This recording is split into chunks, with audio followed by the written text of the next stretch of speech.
AD వీడి ఎవరిదో వాడిదే, ఏజీ వీజీ ఎవరి గోల వారి గోలే. ఇప్పుడు అట్లాంటిదే ప్రస్తుతం ఉన్నటువంటిది. ఏది ఒక్కొక్క అంశంలో కొత్త కొత్త పరిణామాల్లో తెలంగాణ టూర్ అన్నటువంటి దానికి సంబంధించి వచ్చినటువంటిది. ఎందుకు ఈ పదం వాడాల్సి వచ్చిందంటే, మోడీ తెలంగాణ టూర్కి ఇప్పటిదాకా సమస్య ఏమైపోయిందంటే, ఎవరిష్టం వచ్చినట్టు వాళ్ళు మాకు ఇన్ని వస్తాయి మాకు ఇన్ని వస్తాయి అని చెప్పుకుంటున్నారు. కాంగ్రెస్ వాళ్ళు మాకే 14 వస్తాయి అంటారు, బీజేపీ వాళ్ళు మాకే 10 వస్తాయి అంటున్నారు. కానీ ఇక్కడ ఇంతవరకు ఒక హీట్ రాల, ఒక హైప్ రాలేదు.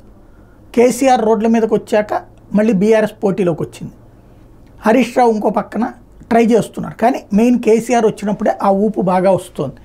ఇప్పుడు మళ్ళీ త్రిముఖ పోటీ వైపుకి తేగలిగారు. ఇలాంటి దశలో బీజేపీ తరఫున స్టార్ క్యాంపెయినర్గా నరేంద్ర మోడీ దిగబోతున్నారు. 13వ తారీఖు ఎలక్షను, 11వ తారీఖున యాక్చువల్గా ఇది పోలింగ్, అదే మన ప్రచారం ముగింపు. 8వ తారీఖు 10వ తారీఖు 8 నుంచి 10 దాకా మోడీ తెలంగాణలో పర్యటించబోతున్నారు.